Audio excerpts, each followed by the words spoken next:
Hello children, welcome you all. Once again, we are together to study a new chapter, The Lost Spring. Chapter number 4 from the book Rainbow.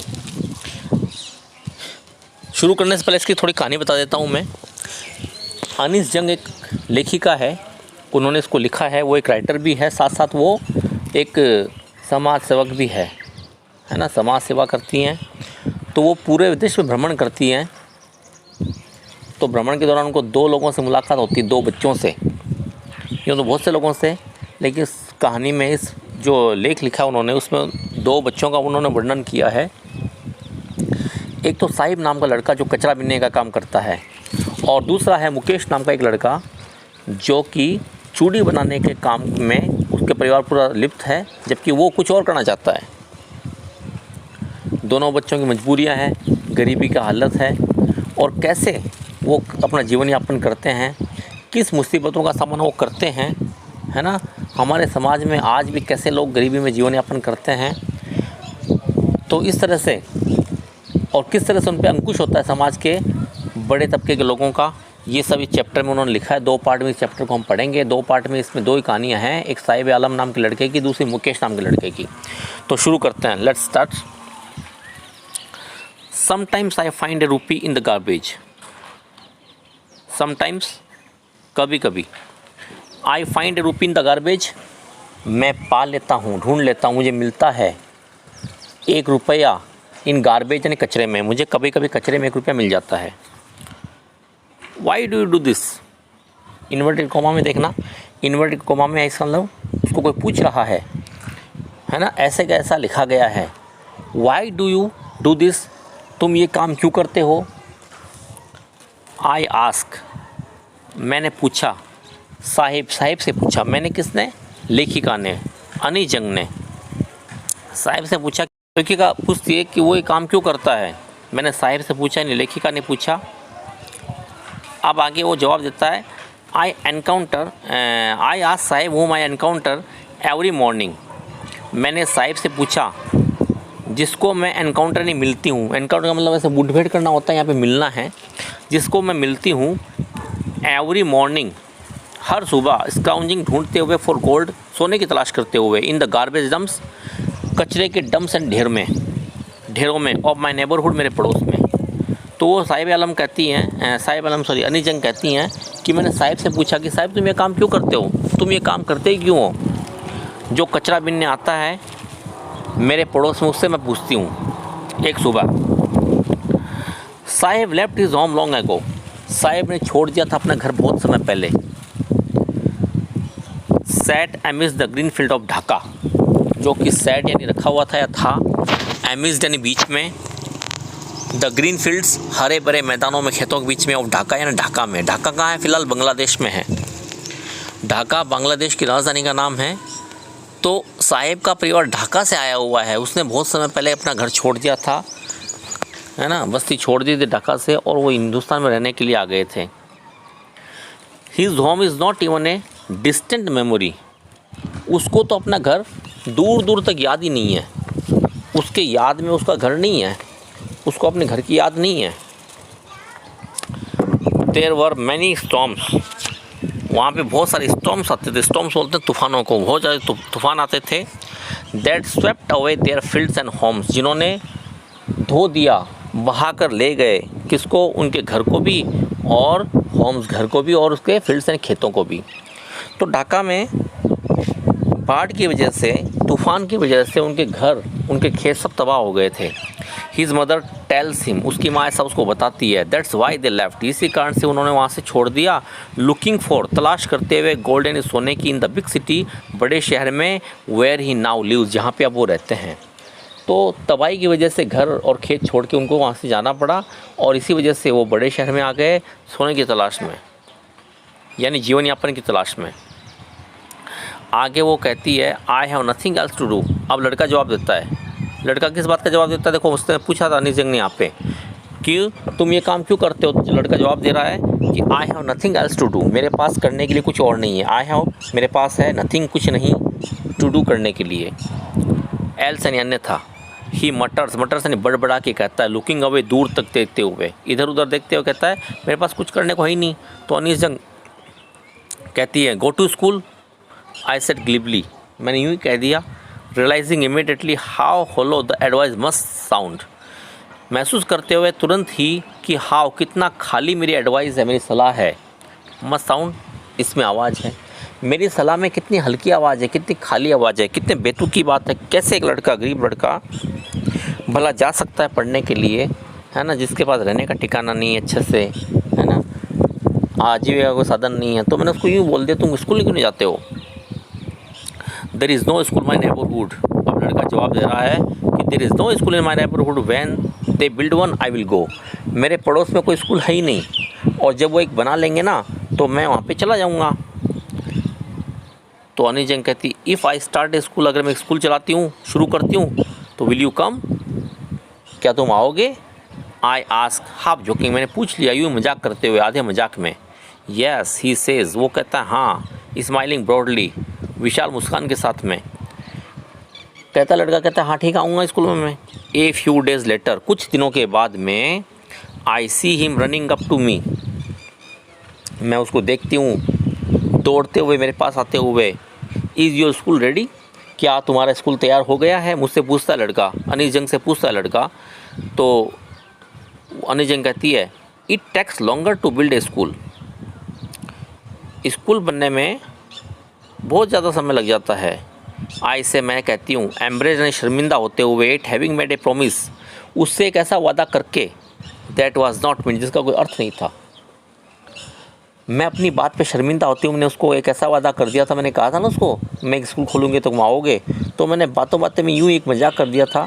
कितनी serious बात कह दी थी, लड़के ने उस बात को सीरियस ले लिया था, और अब अपनी उसी बात पे मैं शर्मिंदा थी। मैंने पूछा, मैंने उसको कहा कि स्कूल खुलने में बहुत टाइम लग जाता है, but promise like mine abound in every corner of his bleak world, लेकिन प्रोमिस यानी वादे, मेरे जैसे वादे जो हैं वो उसके खाली जीवन में, खाली संसार में जो है हर कोने में मिल जाएंगे, ठीक है।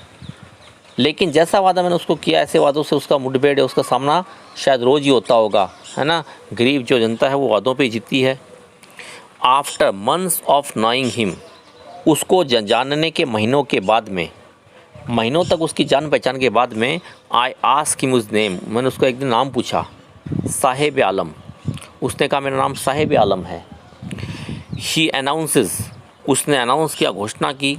He does not know what it means, वो नहीं जानता, ही डज नॉट नो, वो नहीं जानता व्हाट इट मीन्स, इसका अर्थ क्या है, किसका अर्थ क्या है, उसके नाम का, साहिब आलम का अर्थ क्या होता है वो नहीं जानता। If he new it's meaning, अगर वो इसका मीनिंग जान जाता, लॉर्ड ऑफ द यूनिवर्स, जिसका अर्थ है पूरे ब्रह्मांड का संसार, पूरे जहाँ का मालिक, पूरे ब्रह्मांड का मालिक, तो शायद उसको विश्वास नहीं होता। He would have a hard time believing it, तो शायद उसको विश्वास करने में बहुत समय लग जाता। Unaware of what his name represents, इस बात से अनअवेयर यानी अनभिज्ञ होते हुए, उसको पता नहीं है, और व्हाट हिज नेम रिप्रेजेंट्स, उसका नाम का अर्थ क्या होता है। ही रोम्स, वो भटकता है, रोम से नहीं भटकता है, द स्ट्रीट्स यानी गलियों में, विद हिज फ्रेंड्स, अपने दोस्तों के साथ में। An army of bare footed favourite boys who appeared like the morning birds and disappear at noon, वो उसके दोस्त क्या है, वो सब मिलके एक सेना है, एक आर्मी, एक ऐसी बेयर फुट बॉयज़ की, नंगे पांव चलने वाले लड़कों की, हु अपीयर जो दिखाई देते हैं, लाइक द मॉर्निंग बर्ड्स, सुबह के पक्षियों की तरह से, एंड डिसअपीयर एट नून, और दोपहर होते होते सब गायब हो जाते हैं। ओवर द मंथ्स, महीनों तक, I have come to recognise each of them, मैंने उनको पहचानना शुरू कर दिया। रिकॉग्नाइज यानी पहचानना होता है। ईच ऑफ देम, उनमें से प्रत्येक को, उनमें से प्रत्येक को महीनों के बाद में मैंने उनको पहचानना शुरू कर दिया था, एक एक को। Why aren't you wearing chappals, I ask one, तो एक दिन मैंने उसको पूछ लिया, एक में से एक लड़के को, कि why aren't you wearing chappals, तुम चप्पलें क्यों नहीं पहनते हो, मैंने एक लड़के से पूछा। My mother did not bring them down from the shelf, he answer simply, shelf and दराज।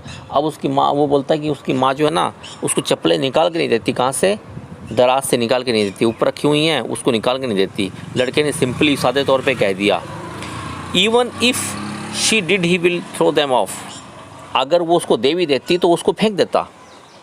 कौन बोलता है, एड्स जोड़ता है इस बात में, अनदर दूसरा, हु इज़ वेयरिंग शूज़, जिसने चप्पल जूते पहन रखे हैं, ठीक है ना। अब एक दूसरा लड़का बोलता है कि उसकी माँ उसको दे भी देती है तो वो पहनता नहीं, उनको फेंक देता। ऐसा एक दूसरा लड़का बोलता है जिसने जूते पहन रखे हैं लेकिन दैट डू नॉट मैच, लेकिन वो जूते मैच नहीं करते हैं, वो जूते मेल नहीं खा रहे हैं। When I comment on it, जब मैं उस पर कमेंट करती हूँ, टिप्पणी करती हूँ कि भाई जूते तुमने क्यों पहन रखे अलग अलग कलर के, मैच नहीं कर रहे हैं। ही शफल्स हिज फीट एंड से नथिंग, तो वो अपने पैरों को पैरों से ज़मीन कुरेदने लगता है और वो जवाब नहीं देता कुछ भी, शर्मिंदा हो जाता लड़का। I want shoes says A third boy. अब एक तीसरा लड़का बोलता है मुझे भी जूते चाहिए। Who has never owned a pair all his life, जिसने कभी भी अपनी ज़िंदगी में एक जोड़ी जूते की नहीं पहनी थी, वो बोलता है कि मुझे भी जूते चाहिए। Travelling across the country I have seen children walking barefoot, travelling यात्रा करते हुए, अक्रॉस द कंट्री पूरे देश भर में मैंने देखे हैं बच्चों को वॉकिंग चलते हुए, बेयरफुट यानी नंगे पाँव से, मैंने नंगे पाँव चलते लड़कों को देखा है। इन सिटीज़, शहरों में, ऑन विलेज रोड्स, गांव की सड़कों पर, it is not lack of money but a tradition to say barefoot is one explanation. It is not lack of money, पैसे की कमी की वजह से नहीं, बल्कि एक ट्रेडिशन, उनकी परंपरा बन गई है टू स्टे बेयरफुट, नंगे पाँव रहने की। और ये क्या, उनका एक एक्सप्लेनेशन है, वो इस प्रकार से इसकी व्याख्या करते हैं। कोई पूछ लेना भाई तो नंगे पर क्यों रहते हो, तो वो जवाब क्या देता है, ऐसा नहीं है कि पैसे की कमी है, बल्कि हमारी आदत ही पड़ गई है, हम यूँ ही नंगे पाँव रहते हैं। उनका जवाब ये होता है, I wonder if this only an excuse to explain away a perpetual state of poverty. मैं सोचती हूँ क्या ये तरीका है अपनी गरीबी को छुपाने का, अपनी गरीबी को इस तरह से एक्सप्लेन करने का तरीका है। I remember a story a man from Udupi once told me. अब मुझे याद आती है उन बच्चों की बात सुन के एक कहानी जो मुझे एक आदमी ने बताई थी, जो कहाँ से था, उडीपी से। उडीपी एक जगह है साउथ इंडिया में कहीं, तो उडीपी के एक आदमी ने मुझे एक कहानी बताई थी, मुझे याद आती है वो कहानी। और वो कहानी क्या है, as a young boy he would go, जब वो छोटा लड़का था तो ही वुड गो, वो जाया करता था, कहाँ जाता था, टू स्कूल जाता था। पास्ट एन ओल्ड टेम्पल, जो एक पुराने मंदिर के पीछे था। Where his father was a priest, जहाँ पे उसके पिता जो एक प्रीस्ट थे यानी पुजारी थे। He would stop briefly at the temple and pray for a pair of shoes. He would stop, वो रुक जाया करता था, ब्रीफली थोड़े समय के लिए, एट द टेम्पल मंदिर में, एंड प्रे प्रार्थना करता था, for a pair of shoes जूतों की एक जोड़ी के लिए। टॉनी चंग कहती है मुझे याद आती है कहानी एक लड़के की, और वो कहानी उडीपी से किसी आदमी ने उनको सुनाई थी। और वो कहानी क्या है, एक लड़का था, उसके पास जूते नहीं थे, तो वो मंदिर के पास रहता था, मंदिर के पास पीछे स्कूल था, वहाँ जाता था। मंदिर में उसके पिता पुजारी थे, वो प्रार्थना करता था कि भगवान मुझे जूते दिला दो। 30 ईयर्स लेटर, 30 साल के बाद में, आई विजिटेड इस टाउन, मैंने यात्रा की उसी कस्बे की, एंड द टेम्पल, उसी मंदिर की, which was now drowned in an air of desolation, जो कि अब एक डिसोलेशन के, अकेलेपन के भोर में, अकेलेपन में, की हवा में डूब चुका है, ड्राउंड, हाँ, तो अकेलेपन में डूब चुका है। इन द बैकयार्ड, पीछे के आंगन में, where lived the new priest, जहाँ पे नया पुजारी रहता है, there were red and white plastic chairs, वहाँ पे लाल और सफ़ेद रंग की प्लास्टिक की कुर्सियाँ रखी हुई हैं। A young dressed in A grey uniform, एक लड़का है छोटा, उसने ड्रेस पहन रखी थी, कैसी, ग्रे कलर की, सलेटी कलर की यूनिफॉर्म, स्कूल की गणवेश पहन रखी थी। वेयरिंग सॉक्स एंड शूज़, उसने सॉक्स और जूते भी पहन रखे थे। Arrived painting and through his school bag, वो पहुंचता है वहाँ पे, पेंटिंग यानी हाँपते हुए, एंड थ्रू, उसने फेंक दिया अपना स्कूल का बैग, कहाँ फेंक दिया, ऑन ए फोल्डिंग बेड, एक फोल्ड करने वाली बेड के ऊपर, बेड यानी बिस्तर के ऊपर, फोल्डिंग खाट के ऊपर। लुकिंग एट द बॉय, लड़के की तरफ देखते हुए, आई रिमेंबर, मुझे याद आया, द प्रेयर, वो प्रार्थना जो एक लड़के ने की थी, टू द गॉडेस, देवी से, when he had finally got a pair of shoes, जब उस लड़के को जूते मिल गए थे। कौन से लड़के को, जिसने कभी प्रार्थना की थी कि हे भगवान मुझे जूते दिलवा दो, और जब जूते मिल जाते हैं तो वो क्या प्रार्थना करता है, let me never loose them, अब ये जूते कभी मुझसे खोए ना, मैं कभी इन जूतों को खो ना दूँ। The goddess had granted his prayer, और शायद देवी ने उसको प्रेयर को ग्रांट कर दिया है, उसकी प्रेयर को मान लिया है, तथास्तु कह दिया है। Young boys like the son of the priest now वोर शूज़, छोटे लड़के जो उस पुजारी के लड़का जैसे हैं, अब वो जूते पहनने लगे थे। But many others like the rag pickers in my neighbourhood remains shoelace. लेकिन बहुत सारे अन्य लड़के अभी भी हैं, लाइक यानी जैसे कि रैक पिकर्स यानी कचरा बीनने वाले जो मेरे नेबरहुड यानी पड़ोस में रहते हैं, वो अभी भी शूलेस रह जाते हैं, वो अभी भी शूलेस रह गए हैं, जूतों के बिना रह गए हैं। मेरे पड़ोस में रहने वाले लोग अभी भी बिना जूतों के रहते लड़के हैं। कौन से? वो कचरा बीनने वाले लड़के। My acquaintance with the neighbourhood rag pickers leads me to Seemapuri. अब आगे जंग कहती है कि माई एक्वेंटेंस यानी परिचय, मेरा परिचय किसके साथ में? With the bare foot rag pickers, उन नंगे पाँव चलने वाले लड़कों से। लीड्स मी, मुझे ले जाता है कहाँ पे ले जाता है? सीमापुरी में। सीमापुरी क्या है? सीमापुरी एक जगह है दिल्ली में, दिल्ली का एक क्षेत्र है सीमापुरी। वो कहती है सीमापुरी में मैं जाती हूँ, कैसे? उन लड़कों की जान पहचान की वजह से। और सीमापुरी क्या एक प्लेस, एक स्थान है on the periphery of Delhi, Delhi के क्षेत्र में ही yet miles away from it, लेकिन फिर भी उससे मीलों दूर है। मेटाफोरिकली हम उपमा दे सके तो वो काफ़ी दूर है, दिल्ली में होकर भी दिल्ली से दूर है। एक तरह से व्यंग्य हो गया ये। Those who live here are squatters who came from Bangladesh back in 1971। Those वे लोग, हु लिव हियर जो यहाँ पे रहते हैं, कहाँ पे? सीमापुरी में।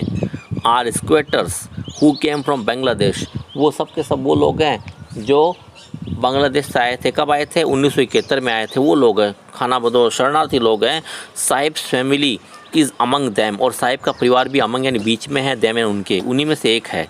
Seemapuri was then a wilderness, Seemapuri उस समय एक जंगल हुआ करता था। इट स्टिल इज़, ये अभी भी जंगल जैसा ही है। But it is no longer empty, लेकिन अब ये जगह खाली नहीं रही है। एम्प्टी यानी खाली। इन स्ट्रक्चर ऑफ मड, मड यानी मिट्टी के, अपन जो लीप के बनाते हैं मकान, है ना, वो मिट्टी के मकान। With roofs of tin and tarpaulin, जिनके ऊपर टीन की छत लगी हुई है, टर्पोलिन त्रिपाल की छत लगी हुई है। डिवॉइड ऑफ सेवेज, ड्रेनेज और running water live 10,000 rag pickers. और वहाँ की गलियाँ कैसी है? नालियों से भरी हुई। तो वहाँ पे 10,000 रैक पिकर्स रहते हैं। रैक पिकर्स कचरा बीनने वाले। सीमापुरी दिल्ली में ही है, लेकिन दिल्ली में होकर भी दिल्ली से बहुत दूर है। एक व्यंग्यात्मक शैली है। क्यों है? दिल्ली में देखो सभी लोग रहते हैं, बड़े बड़े नेता, है ना, केंद्र सरकार, है ना। और आज से नहीं, जब से देश आज़ाद हुआ तब से दिल्ली में हमारी राजधानी है। लेकिन कभी भी दिल्ली में सीमापुरी क्षेत्र जो है वो विकसित नहीं हो पाया। वो खाली था, जंगल जैसा था, आज भी जंगल जैसा ही, लेकिन आज वो खाली जगह नहीं रह गई। आज वहाँ पे लोग रहते हैं, 10,000 रैक पिकर्स रहते हैं, कचरा बीनने वाले लोग रहते हैं। They have lived here for more than 30 years without an identity. वो यहाँ पे रहते आए हैं 30 सालों से ज़्यादा समय हो गया उनको, लेकिन बिना आइडेंटिटी के, बिना परिचय के वो रह रहे हैं। Without permits but with ration cards that gets their name on voters list and enable them to buy grain. बिना परमिट के रहते हैं, लेकिन उनके पास राशन कार्ड जरूर हैं। That get their names on voter list, जिसकी वजह से उनके नाम वोटर लिस्ट में भी आ गए हैं। और इसने बात ने उसको इनेबल कर दिया, उन लोगों को योग्य बना दिया है कि वो बाय ग्रेन, अनाज खरीद सके, सरकारी दाम पे राशन का गेहूँ खरीद सके। ये उनको सहूलियत मिल गई है। Food is more important for survival than and identity. अब लेखिका कहती है कि फूड इज़ मोर इम्पोर्टेंट, भोजन जो है वो ज़्यादा इम्पोर्टेंट है, ज़्यादा महत्वपूर्ण है, बजाय आइडेंटिटी के, परिचय के। किसके लिए? फॉर सर्वाइवल, जिंदा रहने के लिए। जिंदा रहने के लिए अनाज की आवश्यकता है, खाने की आवश्यकता, न कि पहचान की। If at the end of the day we can feed our families and go to bed without an aching stomach, we would rather live here than in the fields that give us no grain. मतलब if at the end of the day, अगर दिन के अंत में, रात के समय, we can feed our families, हम अपने परिवार को खाना खिला सके, एंड गो टू बेड, सोने जा सकें, विदाउट एन aching stomach, बिना एक दुखते हुए पेट के साथ में, तो we would rather live here, हम यहाँ पे रहेंगे, बजाय इन द फील्ड्स, बजाय उन खेतों के, that gave us no grain, जिन्होंने हमको कोई ग्रेन नहीं दिए, जिन्होंने कभी हमको अनाज नहीं दिया, है ना। ऐसा बोलती है, कौन बोलता है? से ग्रुप ऑफ वुमेन, महिलाओं का एक ग्रुप कहता है in tattered saris when I ask them why they left their beautiful land of green fields and rivers. ऐसा महिलाओं का एक समूह कहता है इन टैटर्ड साड़ी, जो कि फटी हुई पैबंद लगी हुई साड़ी में है, व्हेन आई आस्क, जब मैंने पूछा, देम उनको why they left their beautiful land of green fields and rivers. तो महिलाओं का ग्रुप कहता है, समूह कहता है कि जिन्होंने फटी हुई साड़ियाँ पहन रखी हैं, व्हेन आई आस्क देम, वो लिखिए कहती है, जब मैंने उनको पूछा कि why they left their beautiful land of green fields and rivers, उन्होंने क्यों छोड़ दिया, लेफ्ट यानी छोड़ दिया, अपना ब्यूटीफुल सुंदर धरती जो कि हरे भरे खेतों की और नदियों की थी, उसको क्यों छोड़ दिया, ऐसा लेखिका ने महिलाओं के एक समूह से पूछा। तो एक महिला कहती है कि अगर शाम के समय अपने बच्चों को, अपने परिवार के लोगों को हम बिना दुखते हुए पेट के, यानी भरे हुए पेट के साथ में सोने के लिए भेज दें, तो ये अच्छी जगह है, हम यहाँ रहना पसंद करेंगे बजाय उन खेतों के, उन सुंदर जगह के। Wherever they find food, जब कभी भी वो उनको भोजन मिलता है, they pitch their tents that become transit homes, जहाँ कहीं भी उनको भोजन मिल जाता है वहीं पे अपने टेंट गाड़ लेते हैं, तंबू वो गाड़ लेते हैं, जो कि उनके ट्रांजिट होम है, चलते फिरते घर हैं। तो इस तरह से वो बखान कर रही हैं उन बच्चों का। Children grow up in them, बच्चे उन्हीं में जन्म लेते हैं, किन में, उन्हीं टेंटों में, उन्हीं तंबुओं में। बिकमिंग पार्टनर इन सर्वाइवल, और बन जाते हैं पार्टनर्स यानी हिस्सेदार, इन सर्वाइवल यानी जिंदा रहने की जद्दोजहद में। And survival in Seemapuri means rag picking, और ज़िंदा रहने की जो कश्मकश है, जिंदा रहने की जद्दोजहद सीमापुरी में, उसका मतलब क्या है, उसका मतलब सीमापुरी में रैक पिकिंग है, कचरा बिनना है। जिंदा रहने के लिए वो कचरा बिनते हैं। Through the years it has acquired the proportion of a fine art, और इतने सालों में ये उनके लिए एक फाइन आर्ट यानी ललित कला बन गया है, एक कलाकारी बन गई है उनके लिए। Garbage to them is gold, garbage उनके लिए क्या है, गार्बेज नहीं है, कचरा उनके लिए कचरा नहीं है, कचरा उनके लिए क्या है, गोल्ड है, सोना है। It is their daily bread, ये उनकी डेली ब्रेड है, रोज़ाना की ब्रेड है, रोज़ाना की रोटी है। ए रूफ है, एक छत है, ओवर देयर हेड्स, उनके सिर के ऊपर। Even if it is a leaking proof, भले ये छत लीकिंग क्यों ना हो, टपकती हुई क्यों ना हो, कम से कम ये छत तो है उनके ऊपर। But for a child it is even more, लेकिन एक बच्चे के लिए ये बात कहीं ज़्यादा है। आई समटाइम्स फाइंड ए रूपी इवन ए 10 रुपी नोट, कभी कभी मुझे 1 रुपया मिल जाता है, कभी कभी यहाँ तक कि 1 रुपये का नोट भी। साहिब सेज, साहिब ऐसा कहता है। हिज आइज़ लाइटिंग अप, उसकी आंखें चमक उठती हैं। When you can find a silver coin in this heap of garbage, when you can find, जब आप तलाश सकते हैं एक चांदी का सिक्का in the heap of garbage, कचरे के ढेर में, तो you don't stop scrounging, जब आपको कभी एक चांदी का सिक्का कचरे में मिल जाता है तो आप अपनी तलाश को रोकते नहीं हैं। For there is hope of finding more, क्योंकि आपको आशा हो जाती है कि और उसमें और मिल सकता है। It seems that for children, garbage has a meaning different from what it means to their parents. ऐसा लगता है कि बच्चों के लिए गार्बेज का मतलब क्या है, गार्बेज का मतलब कुछ अलग है, from what it means to their parents, उससे कहीं अलग है जो उनके माता पिता के लिए है। For the children it is wrapped in wonder, बच्चों के लिए ये लिपटा हुआ है वंडर में, वंडर यानी आश्चर्य में, बच्चों के लिए तो कचरा आश्चर्य का ढेर है। For the elders it is mean of survival, जबकि एल्डर्स बड़े लोगों के लिए मीन्स है, मीन्स मैंने साधन, किसका साधन है, सर्वाइवल का, जिंदा रहने का। तो बच्चों के लिए उसमें क्या है, अचंबा भरा हुआ है ना। वन विंटर मॉर्निंग, अब एक दिन सुबह की बात, ठंड की सुबह की बात, I see Saheb standing by the fence gate of the neighbouring club, मैं देखती हूँ किसको, साहिब को खड़ा होते हुए। खड़ा था साहिब, कहाँ पे खड़ा था, एक फेंस गेट के पास में, एक कंटीले तारों वाले गेट के पास में, जो भी एक क्लब का था। Watching 2 young man dressed in white, जो कि खड़ा था 2 युवा लोगों के पास में, उनको देख रहा था खेलते हुए, प्लेइंग टेनिस, सफ़ेद रंग के कपड़ों में थे वो, टेनिस खेल रहे थे। लड़का कहता आई लाइक द गेम, मुझे ये गेम अच्छा लगता है। ही हम्स, वो हम्स करता है, भिनभिनाता है, धीरे से बोलता है, बड़बड़ाता है। Content to watch it standing behind the fence, वो कॉन्टेंट है, कॉन्टेंट यानी संतुष्ट है, सेटिस्फाइड है, टू वॉच देखते हुए, इट यानी खेल को, स्टैंडिंग खड़ा होकर, बिहाइंड द फेंस कंटीले तारों के बाहर से ही। I go inside when no one is round, मैं अंदर जाता हूँ, कब जाता हूँ, जब अंदर कोई नहीं होता। ही एडमिट्स, वो स्वीकार करता है इस बात को। The gate keeper lets me use the swing, और गेट कीपर जो है वो मुझे स्विंग को यूज़ करने देता है। स्विंग यानी झूले, गेट कीपर मुझे झूले पे झूलने देता है, ऐसा लड़का बोलता है। आगे देखते हैं।